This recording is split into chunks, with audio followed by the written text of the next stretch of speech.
Right, so hello and welcome back to Books and Things and welcome to another video. And today I'm going to be carrying on with my feminist Victorian series and talking about George Gissing's novel The Odd Women.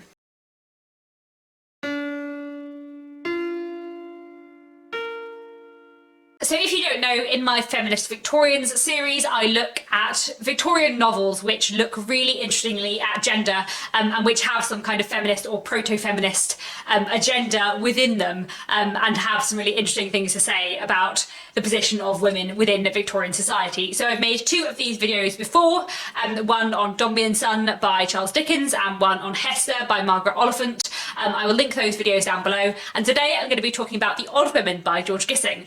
As usual, the first half of this video is going to be entirely spoiler free, and then I will go on to have a little bit more discussion with spoilers later on in the video. Me and Marissa from Blatantly Bookish hosted a read along of The Odd Women back in May, so we have done a couple of videos on this together, which I will link down below, one on her channel which is spoiler free and one on mine which is full of spoilers, and we did talk quite a lot about gender in there as well, but I'll try not to have too much repetition between those videos and here, and try and talk a little bit about why I think The Odd Women is fascinating and why I think it is a really interesting example of a proto-feminist novel. So The Odd Women follows various characters, mostly single women living in London in the late 19th century. Three of the main characters are sisters. They are the Madden sisters, Alice, Virginia and Monica. Monica works in a shop. Alice and Virginia have been governesses and companions but are out of work at the beginning of the novel. They're all single, they're all poor, they're all struggling. But the other two main characters in the book are Mary Barfoot and Rhoda Nunn. And Mary Barfoot and Rhoda Nunn run a typewriting school where they teach women how to typewrite, therefore hugely expanding the career options open to these women. And their role, their aim in life is basically to educate and emancipate women, and especially to help women find more interesting careers and to kind of help women realise that there is more to life than marriage. And we follow these characters and their interactions with each other and with several male characters in the book as well. It is a really fantastically feminist novel and a really, really interesting read. I think The Odd Women is probably the most feminist Victorian novel that I've read. It is probably the Victorian novel I've read which is like explicitly at its heart about women's rights. So this novel was published in 1893, so it's quite late on in the Victorian period, and I think it looks fascinatingly at gender and is a really interesting example of a feminist Victorian novel. So there are quite a few things that I want to talk about. The first thing I want to talk about in The Odd Women is the way this book kind of breaks down the old ideas of what it means to be a woman and criticises them incredibly heavily. I'll talk a bit more about its kind of ideas on what women perhaps should be instead, but this book is very, very critical of the idea, which was very prevalent in Victorian society, that women's kind of role and purpose in life was to get married and have children and look after their husband and children. On page 2 of this book, Gissing writes, Mrs. Madden, having given birth to 6 daughters, had fulfilled her function in this wonderful world. For 2 years she had been resting in the old churchyard that looks out upon the Severn Sea. In this line, I think Gissing is trying to encapsulate like how Victorian society thought about women and their function, and basically we start off with this sentence on page 2 and then Gissing goes on throughout the novel to completely dismantle those ideas, and we do have characters who firmly believe this. At one point a minor character called Mr. Micklethwaite says the life of an unmarried woman is a wretched one, and several characters throughout the novel kind of say that married women's lives are in general better, who believe that marriage is either sort of the duty of women or is kind of the best option for women. Alice and Virginia Madden at the beginning of the book, though they are single and don't seem to ever have really hoped to be married, when they think of kind of trying to make sure their younger sister Monica avoids having the same life and the same kind of dreariness and illness and poverty as them, their main hope for Monica is that she gets married, and they're very, very insistent on the hope that Monica must marry. This book heavily criticises the Victorian idea that women's role in life is to marry. Rhoda Nunn at some point says that she scorns the old idea that a woman's life is wasted if she does not marry, and she teaches other people to scorn that too. Mary and Rhoda have a really interesting conversation at one point about marriage. Mary and Rhoda, as I said, have slightly different opinions, and I would say that Mary's aim in life is to make life better and make life more interesting and more worthwhile for single women, whereas Rhoda's aim in life is sort of to make the aim of all women's life to be single. So at one point Mary says, surely between ourselves we can admit that the vast majority of women would lead a wasted life if they did not marry. And Rhoda says, I maintain that the vast majority of women lead a vain and miserable life because they do marry. Rhoda at one point later says, I would have girls taught that marriage is a thing to be avoided rather than hoped for. I would teach them that for the majority of women, marriage means disgrace. So as you can see, the book is very critical about marriage, which is a really interesting thing. And another kind of old idea of femininity and womanhood in the Victorian period is the idea that women's sphere is the domestic one, that a woman's role is housework, basically. At one point, one of the male characters says that woman's sphere is the home, but nearly all the women in this book are working women, and they all challenge that. And Rhoda and Mary especially, who are very, very fulfilled in the work that they do, which is educating people and helping people to typewrite. And all of the pupils beneath them who learn how to typewrite and manage to get jobs, they all sort of fight the idea that women belong in the home, which has been such a prevalent Victorian idea for so long. So I want to move on a little bit to talk about the way The Odd Woman looks at kind of career opportunities and what work women could do. Basically, for a lot of the 19th century, there were very limited options of what women, especially middle-class educated women, could do. I am going to address in a little bit the fact that this book focuses very much on middle-class women, but for now, most of the things I'm going to be talking about do relate to middle-class and educated women in the Victorian period. The three main jobs that kind of Victorian middle-class women did, ladies effectively, the first one was teach, either as governesses or teaching in schools. The second one was to be a nurse of some kind, and the third one was to be a companion, which is basically sort of a weird mixture of servant and friend, usually living in the house of someone who is lonely, often elderly, who kind of needs help and support that is of a more sociable kind than a servant's help. So Alice Madden has been a governess most of her life, and Virginia Madden has been a companion. We see that both of them are very miserable and have had really difficult times in their jobs with very unpleasant employers. And we also see that they are very, very poor in miserable economic circumstances. They've never been able to earn very much. At the beginning of the book, they are, living off plain rice and nothing else because that is all they can afford. The other job we do see in this book for women is kind of working in shops. Monica is a shop girl. She works in a draper's. It says that she works 13 hours a day, all of which are on her feet, which just sounds absolutely staggering. Being a shop girl is sort of a complicated class position, I would say, because Monica is definitely from a middle class background and considers herself middle class, but many of the other girls who work in the shop with her are working class, and Monica sort of considers them a bit beneath her. And these jobs are sort of within the limited reach of women within the Victorian period. But there is another job which is kind of coming to fruition in the late 19th century, which is that of a typist or a secretary. It's really weird to think that the typewriter was actually like a huge kind of feminist invention in some ways, because the invention of typewriters and society, for some reason in the Victorian period, deciding that while it was not okay to have female clerks, it was okay to have a female typist on a typewriter, it suddenly meant that there was this whole new world of office work that was open to women because it was considered socially acceptable for women to be typists. Rhoda and Mary run a typewriting school. They train women on the typewriter so that they can go out and get secretarial jobs. It's really interesting to look at how the typewriter kind of massively changed women's opportunities and women's working opportunities in the late 19th century, and suddenly made a whole new world of work open to them. And the way that Gissing writes about that is really interesting. And I think it's important as well that sort of the three main things that a lot of middle class women have been doing in the 19th century, being a governess, being a nurse, and being a companion, those jobs are all about looking after people. And yes, being a teacher is more complicated than that, but they all at their heart involve women looking after people, which within like 19th century ideology is basically fine, because women aren't supposed to work ideally, but they're supposed to look after people. So if their job is looking after people, that's okay, which I find very frustrating, but that's another point. But if you are a typist, you're not looking after someone, your role is not caring. So the fact that women were able to be typists and secretaries and write on typewriters and have jobs doing that in the late 19th century is really important and significant, and it's really interestingly explored by Gissing in here, because it is a job that gets considered by the 19th century as women's work, but is not about looking after people, which is fascinating. I also want to talk a bit about Rhoda and Mary as characters and the way they kind of talk about their feminism and their movement and what they are aiming to achieve, because I think it's really, really fascinating. And some of the things that Mary and Rhoda say say in this novel you just wouldn't believe could be in a Victorian novel, because they're so like empowering. At one point in the book, Mary Barfoot makes this amazing speech about what she thinks should be the future of women and what she wants to change about how gender operates in Victorian society, and it is amazing. Just going to read you bits of it because I think it's so cool, and I think it is just, yeah, fantastically feminist. And for a book written in 1893, it's just amazing. I'm not chiefly anxious that you should earn money, but the women in general shall become rational and responsible human beings. If woman is no longer to be womanish, but a human being of power and responsibility, she must be militant, defiant. She must push her claims to the extremity. Men say, keep to your proper world. Our proper world is the world of intelligent, of honest effort, of moral strength. The old types of womanly perfection are no longer helpful to us.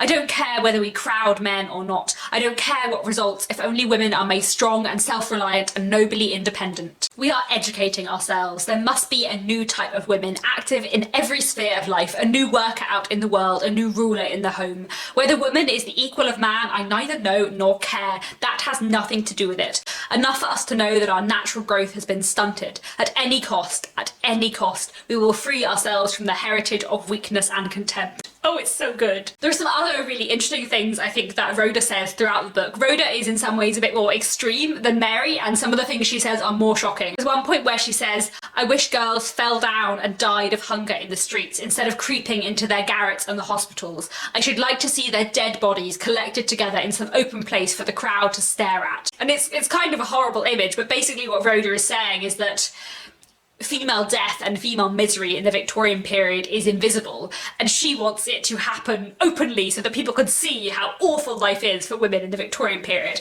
She says that her aim in life, in her mission, is to sort of make women hard-hearted and to educate women in self-respect and self-restraint. And her and Mary talk about things in the language of revolution. They talk about their movement, and Rhoda talks about hastening a new order into the world. And the way they talk is just incredibly kind of revolutionary. They're talking about a social revolution, or how they want to change life for women in the Victorian period. It's absolutely fantastic. Another way that I would say that The Odd Women is feminist is in the strong and complex female characters within it.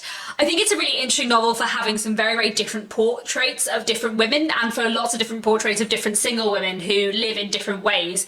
And there are characters like Rhoda and Mary who are very clearly kind of strong and independently minded, who are sort of actively feminist, and their mission in life is sort of the emancipation of women. But then there are also more quietly feminist characters like Millie Vesper, who just wants to have a good life as an unmarried woman, who wants to have a career. And then there are characters like Monica, who is more complicated, who doesn't necessarily agree with Rhoda's ideals in the same way, but also kind of asserts her right to be a human being and have a happy life, and who hates the kind of oppression that patriarchy within the Victorian period is enforcing on her.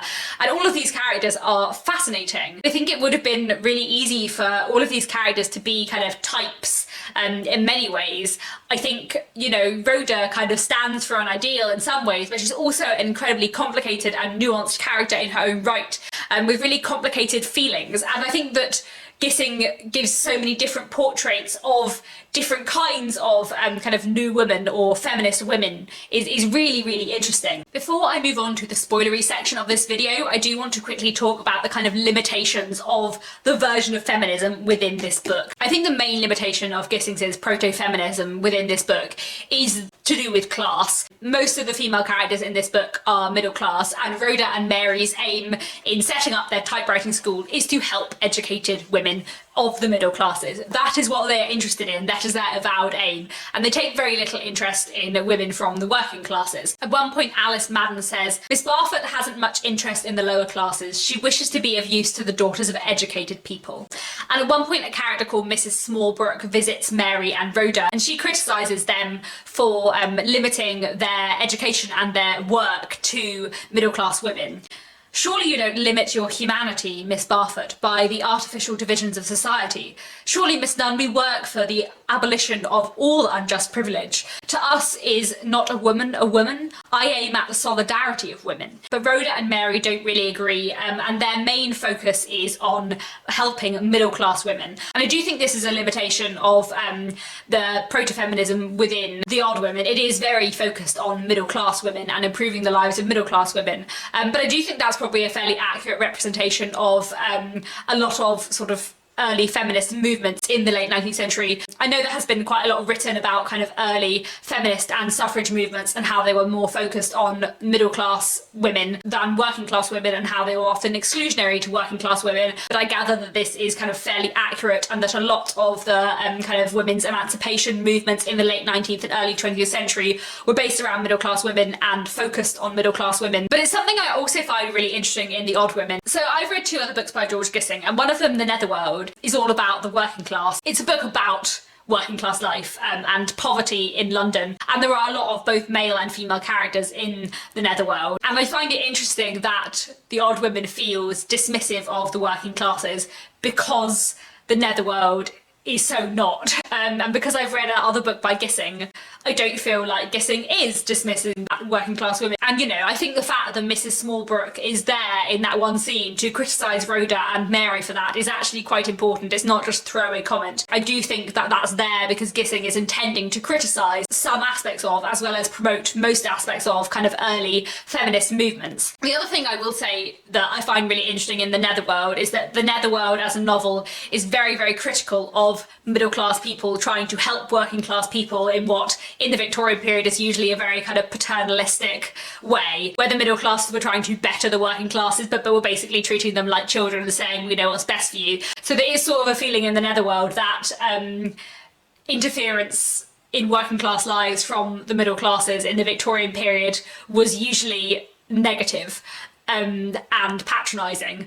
So I wonder if part of the suggestion in The Odd Women is that kind of working class female emancipation needs to come from the working classes, not from people like Rhoda and Mary. I'm not sure, but I just thought that was fairly interesting to discuss. The other limitation of the proto-feminism in The Odd Women, I think, which is quite interesting, is that to a certain extent for people like Rhoda and Mary, there is no space for people who don't live up to their ideals.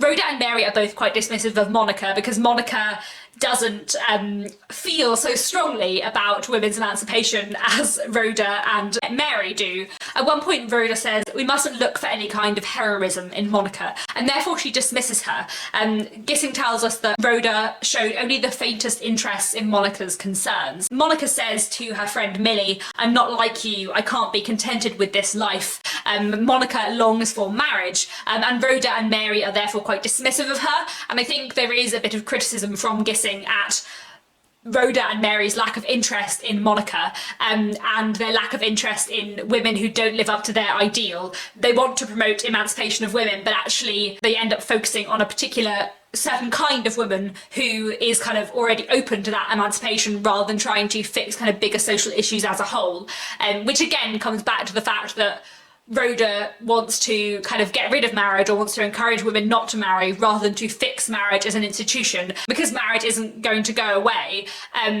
that means that actually there's a huge section of women who she kind of isn't interested in. And Mary is a bit different. Mary has more interest, I think, in women beyond their ideal. Like, I would say that Gissing's criticism of marriage is that marriage is wrong as it is and should be better, whereas I think Rhoda's criticism of marriage is that people just shouldn't be married, marriage should go entirely. So I think there's probably limitations within Rhoda and Mary's feminism there as well. So I think that's all I have to say for the spoiler-free part of this discussion. I do have a few more things to add, so if you've read the book, please do stick around, and if not, goodbye and thank you for watching. So, on to spoilery things. The main thing I want to talk about in the spoilery section, apart from the end, is Mr. Widdowson and the criticism of marriage through the marriage of Mr. Widdowson and Monica. I think this is a really fascinating part of the book, and Gissing very, very heavily criticises the kind of gender power dynamics within marriage, the fact that Mr. Widdowson feels that he should own Monica, the fact that Mr. Widdowson, because Monica is a woman, basically views her as being subhuman. But again, I think Mr. Widdowson's a very interesting character because he's not just a type, he is a very complicated character, and in that way Gissing kind of almost criticising the marriage state even more. Yes, Widdowson is not a nice man, but actually it's marriage and the institutions of marriage and the way gender roles are seen within Victorian society that lead Mr. Widdowson to behave in the way that he does. Mr. Widdowson has basically been brought up to not view women as fully human. Gissing writes, never had it occurred to Widdowson that a wife remains an individual with rights and obligations independent of her wifely condition. Mr. Widdowson is constantly saying things to Monica about her position and her duty, and how he views his role and how he views hers. He says women's sphere is in the home. A woman ought to never be so happy as when she is looking after her home. He says to Monica, I am no tyrant, but I shall rule you for your own good. And he thinks at one point the women were very like children. It was rather a task to amuse them and keep them out of mischief. At one point when Monica says to him, I don't think there's much difference between men and women, that is there wouldn't be if women had fair treatment, Widdowson replies, not much difference. Oh come, you are talking nonsense. There's as much difference between their minds as between their bodies. They are made for entirely different duties. Mr. Widdowson basically has a very traditionally Victorian view of men and women out of marriage, which I think is kind of best encapsulated in a work by Ruskin called Of Queen's Gardens, or Sesame and Lilies. One is part of the other and I forget which is which. In which basically Ruskin says that women and men should exist in separate spheres, that they have very, very different duties, that women are made for kind of domesticity and loveliness and, you know, making things pretty, and men are made for reason and action and fighting. Oh, I hate Ruskin so much. And Gissing basically is kind of picking apart this, kind of is hugely criticising these traditional Victorian ideals embodied in the character of Mr. Widdowson, who treats Monica like a child, who thinks he knows better than her, and whose marriage to Monica is entirely unequal and entirely ill-matched. And Monica soon comes to realise that. And it's interesting that Monica doesn't have much time for Rhoda and Mary's ideals before her marriage, but in her marriage she does assert her right to things, and she does come to view her duty and her life and what she wants from life quite differently. She says at one point, it can be no woman's duty to live with a man she hates. And there's a really fantastic moment as well where Gissing writes about Mr. Widdowson. The bitterness of his situation lay in the fact that he had wedded a woman who irresistibly proved to him her claims as a human being.